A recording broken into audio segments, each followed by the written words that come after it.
What happens when a filmmaking legend gets old and struggles to keep up with the horror genre he helped define?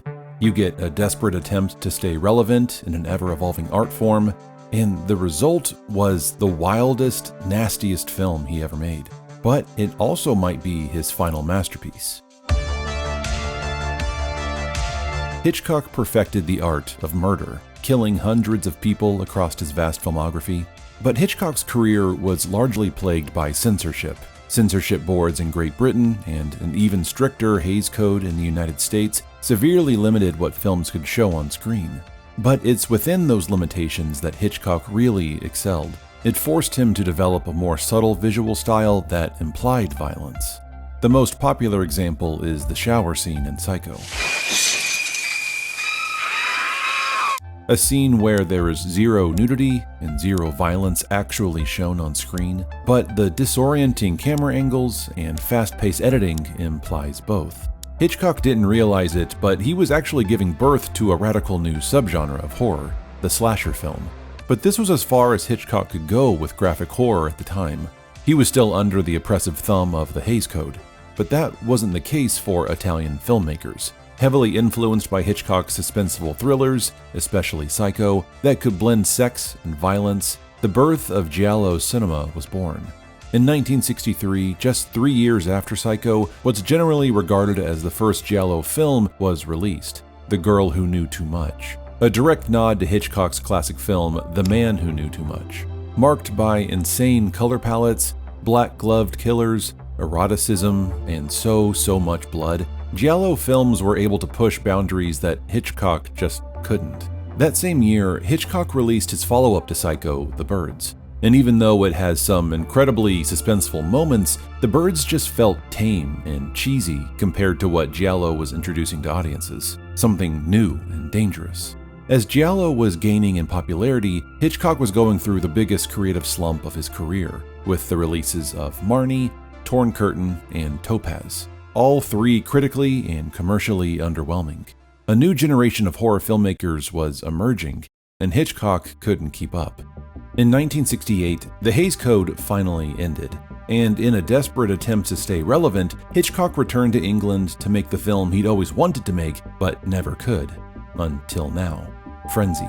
Now, Frenzy has a lot of the Hitchcock trappings that audiences would expect: beautiful blonde victims, and a wrong man trying to prove his innocence. But this was Hitchcock unshackled from the Hays Code. His old tricks of innuendos and suggestion were replaced with graphic imagery that felt shockingly brutal. He was able to push the boundaries of sex and violence further than he ever had before. It's a woman! The movie opens with a naked woman floating dead in the River Thames, with a tie wrapped around her neck. Another necktie murder. It's another necktie murder. What are the police doing about it? That's what I'd like to know. This shot of her naked body happens less than 4 minutes into the film, and immediately we understand that this isn't going to be a normal Hitchcock film. The next attack is perhaps the most brutal part of the entire movie. It begins with a rape and ends with a murder, and Hitchcock draws the entire scene out in excruciating detail. There is no merciful cutaway or fade to black. He makes us watch it all happen. It's not stylized like Psycho's shower scene that used loud music and clever camera angles and fast-paced editing in order to hide the violence. This is quiet and drawn out. You hear the struggle and the victim gasping for breath. It's all painfully intimate. And only once we see the shocking reveal of the dead woman's contorted face does the music finally come in to punctuate the moment. But my favorite moment of Frenzy is the next attack scene.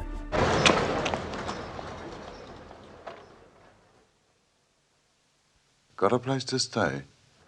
The audience knows who this man is, even if the woman doesn't. It's a simple, long-tracking conversation leading to the murderer's home, an innocent woman being led right into a trap. But what I love most about this moment is that it feels uniquely Hitchcockian in the way it delivers suspense and terror. It's not the graphic blood and guts horror that was becoming popular in the 60s and 70s. Instead, Hitchcock shows great restraint. I don't know if you know it, Babs, but you're my type of woman. The camera leaves the murderer and victim alone in the room together and quietly drifts down the stairwell and hallway back outside to the commotion of the street outside. People going about their lives painfully unaware of what is happening just upstairs. We're left helpless to just imagine what is happening. And this moment only works because of the shocking detail Hitchcock gave us earlier. Frenzy isn't always mentioned near the top of Hitchcock's filmography, but it's certainly his most unique film. It's as if he was trying to prove to modern audiences, and maybe to himself, that he could keep up with the sex and violence of the next generation of filmmakers. He could still be shocking and grotesque, but also didn't lose track of what made his style so unique. He was able to give us scenes that felt almost more difficult to pull off because they weren't over-reliant on blood and nudity. Just pure Hitchcockian suspense delivered in a way that no one else could. How'd you like my tie? Hello everyone, and happy Halloween. Hope you enjoyed this little dose of horror. If you did, please like it, share it with a friend, and leave me a comment below. Tell me what's your favorite horror movie. Just in some way engage with this video so the algorithm gods can share it with more people. I also wanted to announce that my film podcast, 50 States of Cinema, is back for season 2, and I kick things off with a discussion on California and Alfred Hitchcock's The Birds. I'll have a link below so you can go check it out. Thanks again, and I will see you all in the next video.